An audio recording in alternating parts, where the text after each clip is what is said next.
What's next?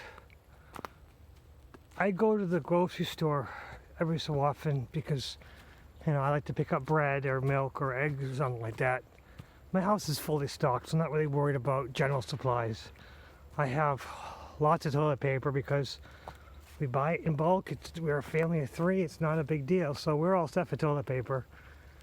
We're all set for meats because we have meat in the freezer. We're all set for dry goods, flour, stuff like that. Rice. My wife is Southeast Asian, so we have plenty of rice. These are commodities that store well. We have plenty of them. But occasionally I have to go to the grocery store like once a week. And it's been 3 or 4 times lately because I just want eggs and milk, but people just keep buying it up. And the toilet paper is still being depleted. Paper goods are still being depleted. Other things are empty on the shelves. Other parts of the shelves are fully stocked. People have this weird warped fear of missing out on something. And when one person buys it, others buy it out too. So that's what we're dealing with right now. The coronavirus is not our big enemy. Our big enemy is each other and our own fears. We have to learn to couch our fears and not, don't use our fears to harm others. Because the fear is the one thing, fear lowers your immunity, making you more susceptible to disease. Fear makes you less likely to be compassionate to your fellow human. You're less likely to think, you know what, I do have enough. I don't need all this. But the fear makes you think, oh no, what if I run out? I can't, I have to protect my family. Which, yes, protecting your family is key. But you have to use a little bit of logic, a little bit of compassion, and let others share in the bounty that we have in this country. And when you see that some of the shelves are empty, you go, whenever you have an opportunity, you take more. Well, we have to stop doing that. We have to stop focusing on stop the fear, stop being level-headed, realizing that you have enough, we have enough, we'll be fine through this. Yes, the virus is bad, but fear is far worse. Fear is going to kill us all. If not directly from the virus, it's going to kill us because we're going to start killing each other. We're going to start taking, goods that are in plenty of supply from those who need it. And I came out to the grocery store and saw a little old woman trying to wipe down a carriage. And I'm like, oh, don't worry, I'll wipe it down for you. And she thanked me, because she could barely move.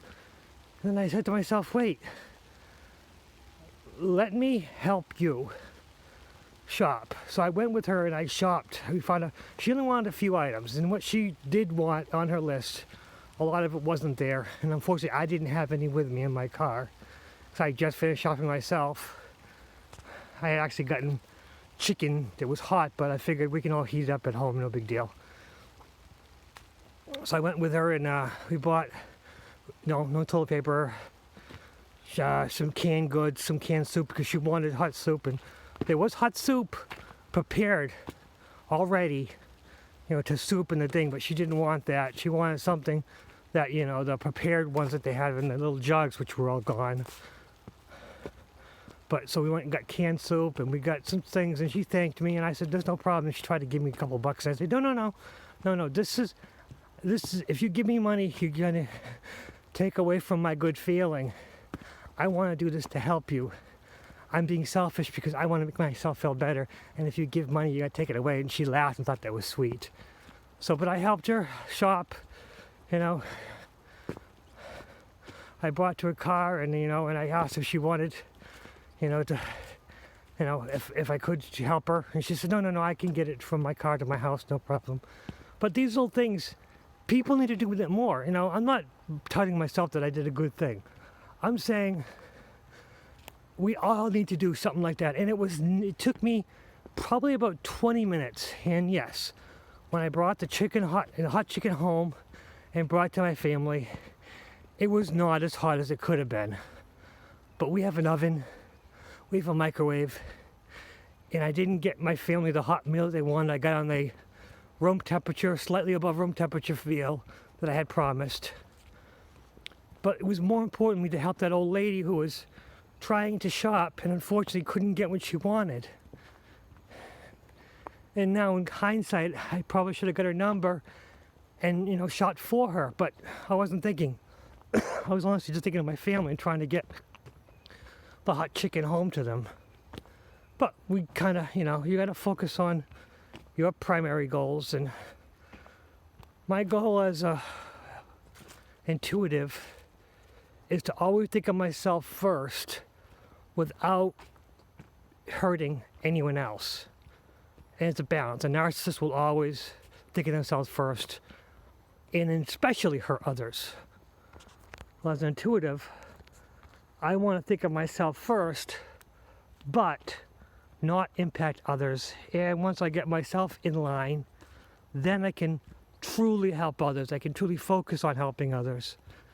It's me, then my family, and then people close to me, and then strangers. It's not the best system, thinking of strangers first would be nice, but you really can't think of strangers first because you have to be on your best footing so you can help them effectively.